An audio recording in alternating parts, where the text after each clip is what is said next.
Muy bien amigos, sean todos ustedes bienvenidos a este su programa Careo. Yo soy Omar Santana y me acompaña don Alfonso Tejeda. ¿Cómo está usted? Muy bien, Omar, estamos muy bien, pero te insisto en eso del Del don, don. como que... No hombre, no, eso es cariño también, eso es Sí, sí, cariño. cariño, pero No, no se como... preocupe por eso. No, no me preocupo, pero... Mire, esta semana vamos a hablar de varios temas. El presidente Luis Abinader estuvo en la CIP, habló sobre libertad de prensa y democracia, un incidente muy extraño en la UAS, luego de una situación también un poquito compleja de la que vamos a hablar. Claudia Sheinbaum en México se expresó hacia su ausencia en la cumbre de una forma muy poco diplomática y otros temas más que vamos a tener en este programa. Bueno, en la primera fase, lamentar el fallecimiento de Vicente Sánchez Baret, un PRDista histórico, por lo Histórico, sí. menos la, desde mi punto de vista de la historia, que es de Sí. los 90 para acá, para mí siempre fue una figura importante en el PRD. Luego fue fundador del Partido Revolucionario Moderno cuando se dividió esa organización, pero siempre fue un líder de la provincia Sánchez Ramírez, de la cual fue senador. Sí, sí, sí. Sí, Vicente fue de la gente que se incorporó al PRD en los inicios de cuando llegaron los tres emisarios, Ángel Miolán, Ramón del Castillo y Nicolás Silva. Él fue de todos esos jóvenes que comenzaron a integrarse al Partido Revolucionario Dominicano, que era el espacio de libertad que después de la muerte de Trujillo. Entonces Vicente fue un líder del PRD, pero también fue un líder en su provincia. A Vicente se le atribuye en su provincia que compartía el liderazgo o el origen con Atoy de Camps, se le atribuía ser un trabajador del día a día, de la cotidianidad, en la búsqueda de votos. Y decían que él no hacía campaña, sino que iba 2 o 3 noches antes, que es un poco exagerado decirlo, Ajá. pero eso es la cosa que se cuenta. Iba un par de noches antes a rebuscar su voto, a aclamar sus votos y salía siempre ganador. Fue Bueno, senador, también fue ministro de Interior y Policía cuando el gobierno de Guzmán y después estuvo en la Dirección General de Aduana cuando Hipólito. bien, bien, bien. Así que nos unimos al dolor de esa familia, la señora Yadira Enríquez, que fue hasta hace unos pocos días directora del Plan Del Social plan de la social, sí. Presidencia. Y bueno, así es la vida, lamentablemente. Eh, Fonchi, en esta semana la UAS ha tenido dos circunstancias bastante extrañas. Primero, el joven o el señor Fernando Abreu, que dirige el movimiento político Patria Libre, y varios Seguidores de sus seguidores o fueron acompañantes. o acompañantes fueron, bueno, andaban con él, uno asume que por lo menos le seguían en ese momento. Fueron a la UAS, parece que a expresar sus ideologías políticas, y allí se presentó una situación en la que fueron alegadamente agredidos por personal de la UAS o por personal que se encontraba allí, y tristemente entonces salieron de la UAS. Ahora él demanda a dos personas que supuestamente habrían sido quienes lo habrían agredido, además de que alegó también que fue momentáneamente secuestrado. Sí, sí. El caso de este joven, no lo conozco, de este señor, quien sea o quien es un poco, porque él venía presentándose en la universidad a plantear sus posiciones. Él se Desde hace atribuye, varios días. sí, sí, hace varias semanas, ya él lo Varias semanas. tenía eso semanal, creo que los miércoles o los jueves de cada semana, él iba presentándose a la UAS a discutir sus posiciones. Y porque él se cree un émulo de este joven que mataron en Estados Unidos, Kirk, de Kearse. él era de derecha también. Sí, sí, no, y este joven aquí de derecha. Y él iba a plantear sus argumentos a la universidad o sus posiciones. Pero parece como que hubo un sector de la universidad, del profesorado, de estudiantes, que se sintieron con la potestad de impedirle o de tratar de que él no se expresara en la Universidad Autónoma de Santo Domingo. Y a partir de ahí parece que se conformó este primer episodio donde hubo supuestamente agresiones contra él y algunos de sus seguidores, que debo decirte, eso recuerda, tú no puedes recordarlo, quizás tú lo vayas a leer en la historia, un tanto, no tan agresivo como aquella vez, a un movimiento estudiantil duartista, eso era en los 70 y tanto, 75, después del 75 por ahí, que eran seguidores del Partido Reformista, del doctor Balaguer, de la banda y esa cosa, que incursionaban en la UAS. Recuerdo uno de los famosos, le decían el burro, incursionaban en la UAS a provocar situaciones difíciles en aquellos tiempos, y una que en otra oportunidad hubo confrontaciones agresivas, muy violentas. Bien, desde ese punto de vista, a pesar de que usted puede decir que él fue a provocar, yo creo que es una forma de hacer política. Yo sí creo que él, evidentemente, que estaba buscando llamar la atención, Sí. lo cual en política eso es totalmente Eso es válido, legítimo y es es válido, válido.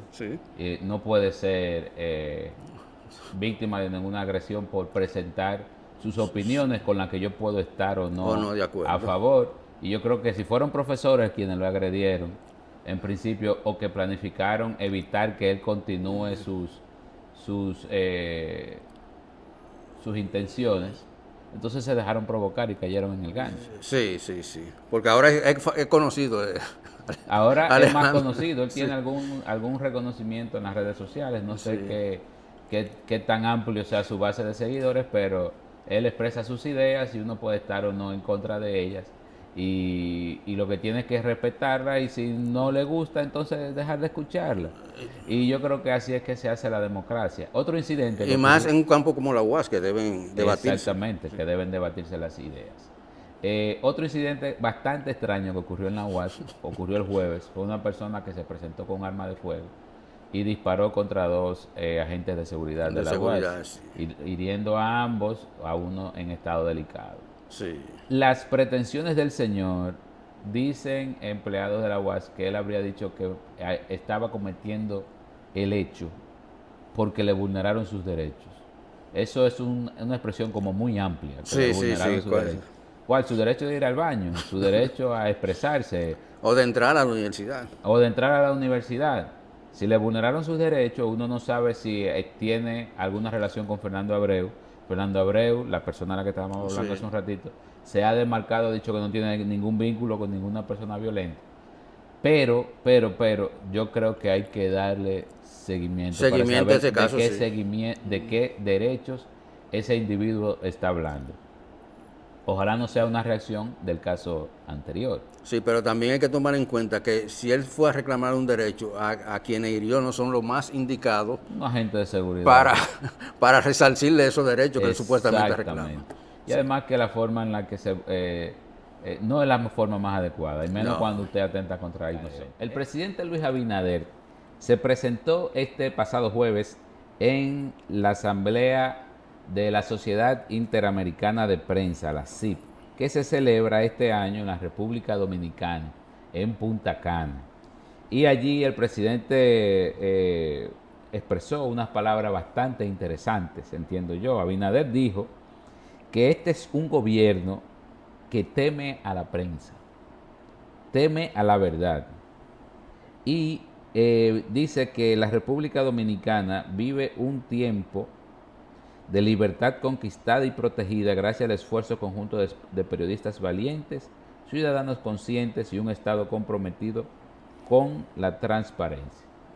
Bueno, yo creo que el presidente Luis Abinader tiene razón en el hecho de que, y además expresó que la República Dominicana es un pilar, la libertad de prensa en la República Dominicana es un pilar de la democracia. Yo creo que en esta época y en estos 5 años de gobierno del presidente Luis Abinader, yo creo que se puede decir que realmente aquí la gente piensa, investiga y escribe y habla de lo que le da la gana, sin miedo a la persecución, creo yo. Sí, sí, sí. Y creo, es lamentable decirlo así, que hay gente que se aprovecha de ese espacio para irse más allá de las normas, porque a cada rato tuvimos el caso de uno o dos influencers, como se llaman ahora, Sí, que creadores de contenido y comunicadores, que un nombre que no sé, creo que no corresponde a que todo, no, sí, no corre porque todo comunicamos, todos en algún momento hacemos el esfuerzo de de comunicar. comunicar, sí, Sí. aunque sea con un grito, una seña, eso es comunicación. Entonces muchos no han entendido la responsabilidad que tienen en el manejo de los medios. Ujú. Eso creo que un poco de excederse en esa libertad que tenemos para actuar en los medios, pero también falta de una preparación tanto académica como una formación ciudadana que te permita a ti decir, no, yo no puedo llegar hasta ahí. Tengo esta limitación aquí por tal y cual cosa. En esta semana se ha dado el caso de una joven que supuestamente violaron en una academia militar, En la Academia en de la Tiro, policial, de San sí. Cristóbal. Entonces he visto en algunos medios que han tratado ese caso de una manera tan bochornosa desde mi punto de vista, que ellos no han respetado nada. Ellos lo que han buscado, como dicen ahora, buscando Likes like, y views. sí. Entonces ahí no se ha respetado lo mínimo. Y son espacios que tienen muchos seguidores, que tienen una gran ascendencia en parte del público. Bien. Y creo que sí, que aquí hay libertad, que como dice el presidente, la prensa ha jugado un papel muy determinante, aportando mártires, aportando sacrificio, y una parte de esa prensa, la mayoritaria, ha sido muy contundente, ha sido muy perspicaz en hacerlo de una manera correcta, tratando de desentrañar las intríngulis de cualquier caso. Y ha sido valiente en eso. Bien. Yo tengo, si bien el presidente tiene razón cuando habla de lo que se puede hablar, de la libertad de expresión en este país, yo sí tengo mis cuestionamientos, sobre todo en el ejercicio, y él habla de transparencia, de que este es un gobierno transparente. Yo tengo mis críticas, sobre todo en la entrega y la solicitud de información. A nivel general, este gobierno puede decir que es transparente y que hay libertad de prensa por el presidente Luis Abinader, principalmente. El presidente Luis Abinader es la única figura que, bueno, no se puede decir la única porque sería generalizar hacia el resto del gobierno y eso sería un error, pero es la principal figura mediática de este gobierno. Cuando uno sí. observa alrededor del presidente, son muy pocos las figuras, los políticos, los ministros que están dispuestos a dar una entrevista en un espacio que no sea acomodado, un espacio que no sea controlado, donde las entrevistas, donde se conoce al entrevistador, donde haya un tema particular que el entrevistado quiera hablar.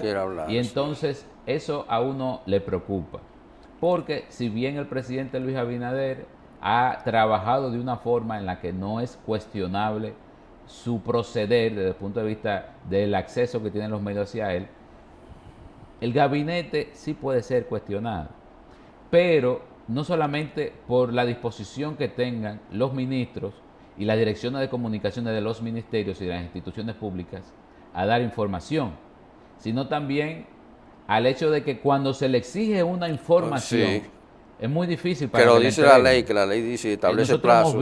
Nosotros hemos visto al periódico El Listín Diario, periódico Diario Libre, sí, a SIN, quejarse de que no le entregan información cuando la requieren y de que, bueno, es un poder distinto al del presidente de la República, pero al Congreso se le ha solicitado información y no le entregan, casos de más de 4 meses de solicitud de información y no la entregan. Entonces, es muy cuesta arriba cuando uno puede, o más que cuesta arriba, se tienen que revisar que la libertad de expresión no es solamente que usted tiene derecho a decir lo que le dé la gana.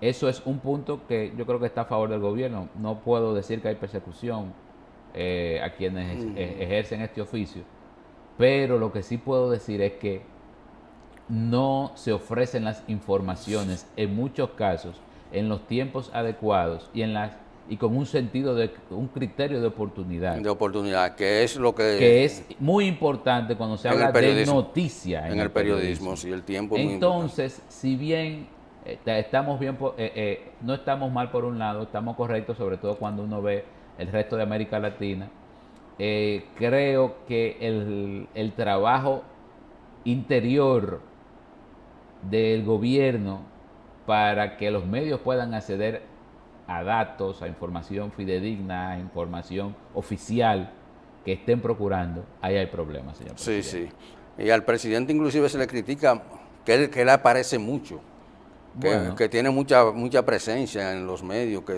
es una de las críticas que también le hacen, pero es una decisión de él. Yo no critico al presidente que habla claro, mucho, todo lo contrario. El problema es que el presidente que habla porque más nadie quiere hablar. Sí, sí, sí. El presidente tiene que hablar porque más nadie habla, lamentablemente. Sí, no, y yo lo veo bien. Yo creo que ese ejercicio que hace el presidente en la semanal es muy bueno. Es muy bueno. Independientemente de lo que se diga, pero el ejercicio solo. El ejercicio solo, que el presidente hable de manera oficial una vez a la semana. Sí. Eso tiene mucho valor y eso debería de hacerse ley. Inclusive. Hay que estimularlo. Y hay que estimular que también los funcionarios públicos hagan ese ejercicio. Quizás no con la misma frecuencia, sí, porque no, ni tampoco para que compita con la presencia del presidente, pero sí que lo hagan una vez al mes. Miren, señores de la prensa, vamos a juntarnos, ustedes tienen unos temas, nosotros tenemos otro tema, llévenlo y vamos a presentarlo y vamos a hacer un careo como este programa. La semanal yo creo es muy buen espacio, pero yo creo también que debe tener mayor diversificación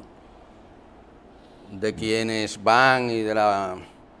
Pues es muy frecuente, yo lo veo semanalmente, pero es muy la presencia de la misma persona casi siempre. Bueno, ahí... Pero es una cuestión de los medios también, ahí tienen que ver los medios también. Pero yo veo variedad, donde usted ve que hay poca variedad, yo veo que hay mucha variedad. En esta semana, 2 presidentes, el colombiano Gustavo Petro y la mexicana Claudia Sheinbaum, informaron por vía oficial que no vendrían a por vía oficial no, porque Claudia Sheinbaum lo dijo en un programa, en su programa Las Mañaneras, que se inventó el presidente Andrés Manuel López Obrador, y que yo creo que en cierta forma la semanal han aprendido de estas mañaneras. Sí. Claudia Sheinbaum dijo que no venía, lo dijo de una manera yo creo que impropia de un presidente, de un jefe de Estado, y Gustavo Petro dijo que tampoco venía. Ambos fundamentaron sus ausencias basadas en las exclusiones de Nicaragua, Cuba y Venezuela, anunciadas hace ya una semana por el gobierno, hace 2 semanas por el gobierno dominicano. Sí, pero eso que no vengan, se entiende, es su derecho. En el caso de México, la vez pasada, en el 22, cuando López Obrador era el presidente, tampoco fue él fue allá a Los Ángeles. Sí. Sí. Que en López Obrador se entiende un poco, porque él no era dado a salir. Él no era dado. Él decía que la mejor política internacional que se puede hacer en un gobierno, en cualquier país, es la política nacional. Tener una política de distribución, de buena distribución de los recursos, de respeto a los derechos y esa cosa. Pero López Obrador, pese a eso, envió a su canciller, a Ebrard. En esta ocasión, la presidenta de México... Que llegó a ser aspirante a la presidencia de México. Sí, sí. Y que es un funcionario del gobierno todavía en México, del gobierno actual. En esta ocasión, la presidenta fue un tanto, ¿cómo decirlo? No fue muy correcto la expresión de ella, porque dijo que no venía, ella como presidenta, pero que iba a ver si aparecía alguien de Cancillería. O sea, como que al país, a mí no me afecta mucho eso de que del país, de la patria, no. Yo no estoy muy de... Eso no me afecta a mí, eso un poco... Eso chauvinismo. Sí. Pero ella decía, a ver si aparece alguien en Cancillería, como que no fue la expresión más correcta que ella pudo decir públicamente. Sí. Porque ella lo dijo en un programa al que acude toda la mañana, y decirlo así, eso es como, bueno, si en la Cancillería en ese día o 2 días antes... Hay alguien que daba vacaciones y pregunta, hey, ¿tú quieres ir a Santo Domingo? Vete. representa el país. Ve, allá irá Trump, tómate una foto con él. Sí, es una cuestión Sí, un tanto. es una Pero, forma despectiva de hablar y sí, sí. poco formal, no propio de un presidente decir que vaya, ya encontraremos a alguien que vaya. Que vaya, sí.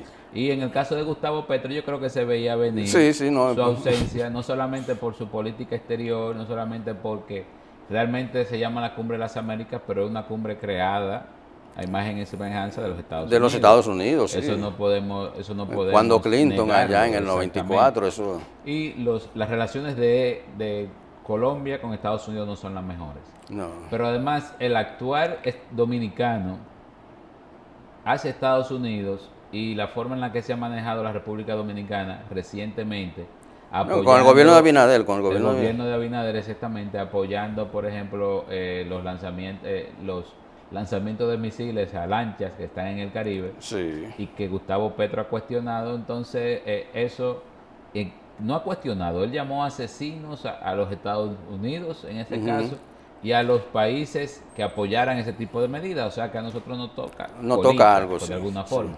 Entonces, dada esa mesa que se había puesto, lo lógico era que no viniera, lo lógico era que le expresara su malestar con la República Dominicana de alguna forma. Ahora, el que sí viene, así como hay presidentes que han dicho que no van a venir, es el presidente de Panamá, quien dijo que ya lo anunció. Que ya anunció. Digo, también hay que ver que lo de Panamá también, como lo de Petro y lo de Sheinbaum se veían venir, lo de Panamá también se veía venir. Y otro más. Porque República Dominicana, Costa Rica, Panamá y Ecuador han estado trabajando en una alianza por la democracia, se llama ese grupo, ese espacio, ese espacio, en el que están haciendo una especie de lobby conjunto para mejorar las relaciones comerciales y ideológicas con los Estados Unidos. Entonces, dentro de ese marco, pues lo lógico es que Panamá represente a su país con el presidente. Yo creo que en este caso las apuestas están en si viene Lula. Sí.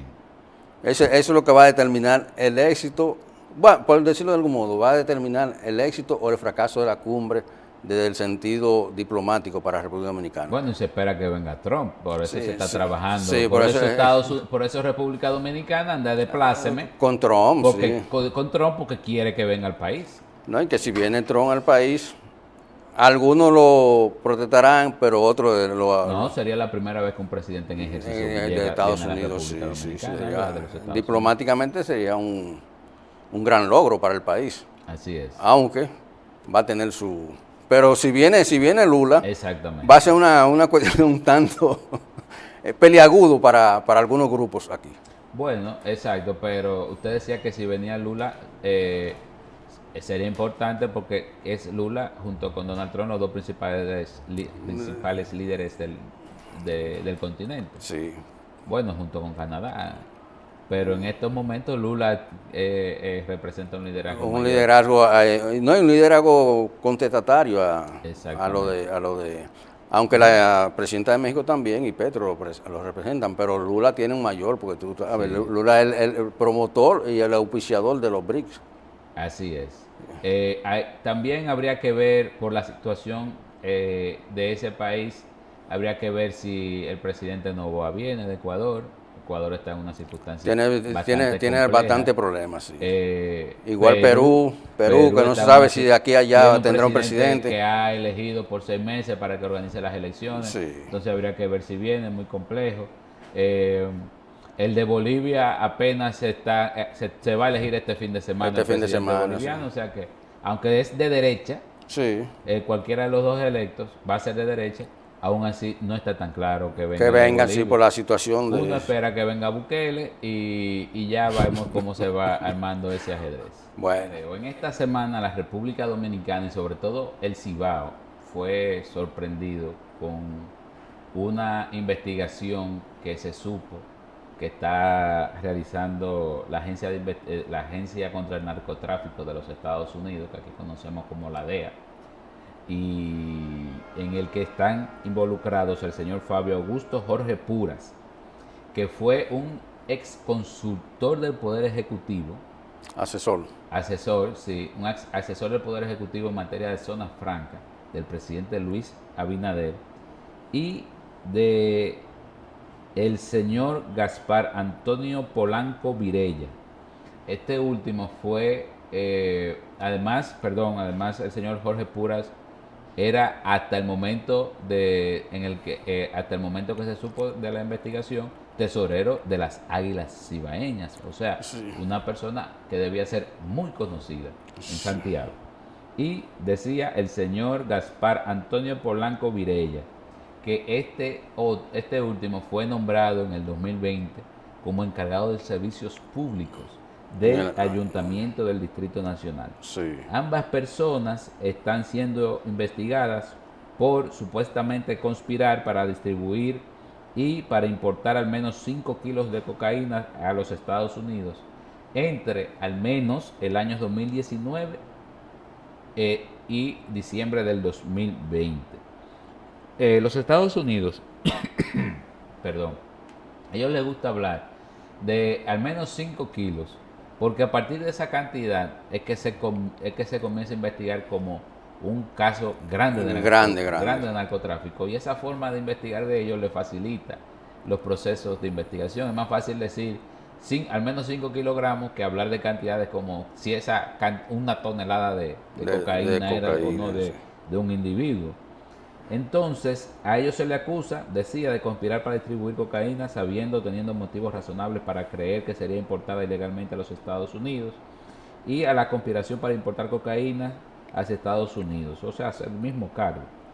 En ambos casos, estas personas pudieran cumplir, si no negocian, que se estila mucho en Estados Unidos también, una pena máxima de cadena perpetua y una mínima obligatoria de 10 años de prisión, además de una multa de hasta $10 millones y además la confiscación de sus bienes donde quiera que estén, como trabajan los Estados Unidos, que no tienen fronteras para los fines de sus intereses. Sí. Mira, Omar, este caso es un poco difícil, porque este señor que es tesorero de las Águilas Cibaeñas es un empresario de zona franca en Santiago, muy conocido. Uh-huh. Sí. Además de una familia acaudalada desde siempre. Uh-huh. He oído que él, antes de nacer, ya su familia era una familia de la acaudalada de Santiago.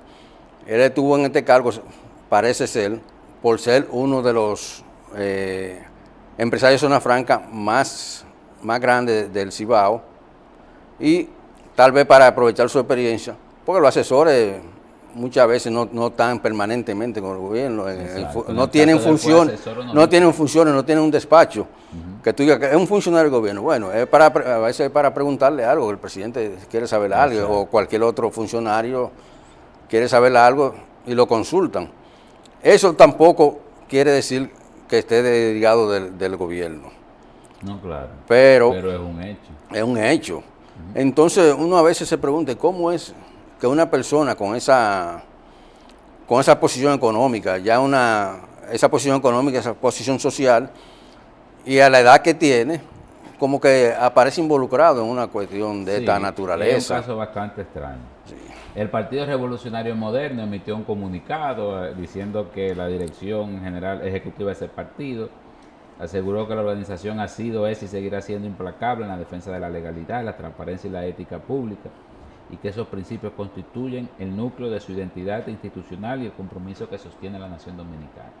¿Por qué dicen eso? Bueno, porque lamentablemente este no es el primer caso de personas involucradas al gobierno o al partido de gobierno que son investigadas por narcotráfico en los Estados Unidos. Sí. Hay que recordar que en este mismo año un regidor del Distrito Nacional se anunció que fue investigado y él mismo tomó un avión hacia los Estados Unidos. Sí, como lo tomaron estos dos. Por lo menos uno de ellos. Sí. También un militar vinculado al PRM, estuvo involucrado. Hay una exdiputada fue condenada por lavado de activos, y su esposo, que era quien finalmente le pagó la campaña, está siendo investigado en un caso está en el proceso de lavado de activos. O sea que el PRM lamentablemente ha estado muy salpicado por estos casos de narcotráfico en su periodo de gobierno. Sí. Pero el presidente Luis Abinader hace unas semanas anunció que se iban a entregar unos 2.000 millones de pesos para la construcción de aproximadamente 25 canchas y complejos deportivos que se van a construir en gran parte del país. Esos 2.000 millones de pesos, lo interesante de la información es que fueron recogidos o recuperados, mejor dicho, a través de la persecución contra la corrupción. O sea que fue dinero devuelto al Tesoro Nacional, a la cuenta del Tesoro, y que serán invertidos ahora en deporte. Y qué bueno que sea así. Y usted decía, y lo único que uno critica de este caso es que el gobierno, así como ha anunciado que son 2.000 millones de pesos que han sido recuperados, el gobierno lamentablemente no ha dicho de quiénes fueron esos 2.000 millones. Sí. A partir de dónde viene ese dinero, fue entregado en efectivo, fueron propiedades que fueron vendidas, subastadas, la manera que hayan sido ejecutadas y que ahora entran al país, entran al Estado. Es parte del presupuesto nacional. A quienes fue que se lo quitaron. Ahí sabemos nosotros que por lo menos 3 personas han devuelto dinero para salir libre de los cargos de lo que se le está persiguiendo. Entonces yo creo que ese ejercicio de transparencia ha hecho falta por parte del gobierno para uno tener claro de dónde vienen estos recursos. Esos dineros, sí. Y es importante eso que tú planteas, Omar, porque hay varios casos, como tú dices, en que los involucrados han devuelto dinero. Uh-huh. El último que se conoce fue el de Máximo Díaz, que ya Danilo no dice que es su cuñado. Ajá. Y que en las negociaciones devolvió 3.000 millones de pesos. Y como el presupuesto que anunció Abinader para la construcción de esa cancha, de esos centros deportivos, son 2.000 millones de pesos, podría ser que ahí sobran 1.000 millones. Pero antes, con el caso Pulpo también, el que era director de la... Sí, Pagán devolvió dinero. Sí, Pagán devolvió dinero. Un ingeniero, Calamar también devolvió dinero. Un ingeniero que estuvo muy involucrado en eso también devolvió dinero. En el caso Calamar, el hijo de Milo Jiménez, Milo, devolvió dinero y otra gente más. Entonces se ha devuelto mucho dinero, que es un proceso saludable y aplaudible de recuperación de parte. Aunque mucha gente no está conforme con lo que se ha recuperado y puede ser criticable, sí, que ellos se han quedado con más dinero que lo que han devuelto. Sí. Pero en este caso, si la administración de Abinader hace esos centros deportivos, a mí me gustaría ver que en cada centro deportivo que pongan, esta cancha se construyó o este polideportivo se construyó con dinero quitado a fulano de tal, que se robó tantos millones de pesos. Condenado por, o mejor dicho, que admitió haber robado participado dinero a partir de esto y esto, sí. En tal caso de corrupción, yo lo veo muy bien, es una tarja que diga así. Porque eso, aparte de que sea un poco propagandístico, podríamos decirlo, alguna gente podría cuestionar eso. Puede ser propagandístico, pero también un ejemplo. Es un ejemplo, y a los jóvenes que vayan allí, que lean, mira, esta cancha se hizo de tal modo. De tal modo, y fue fulano que fue fulano, sí. Eso podría ser una especie de lección para esos jóvenes. Yo creo que sí. Entonces, si eso es propaganda, pues que se haga la propaganda. Que se haga bienvenida a la propaganda, que va a ser gratis además. Exactamente. Bien, para nosotros, yo creo que ese tema es bastante interesante. Para nosotros ha sido un placer y nos volveremos a ver en otro programa Careo. Hasta la próxima.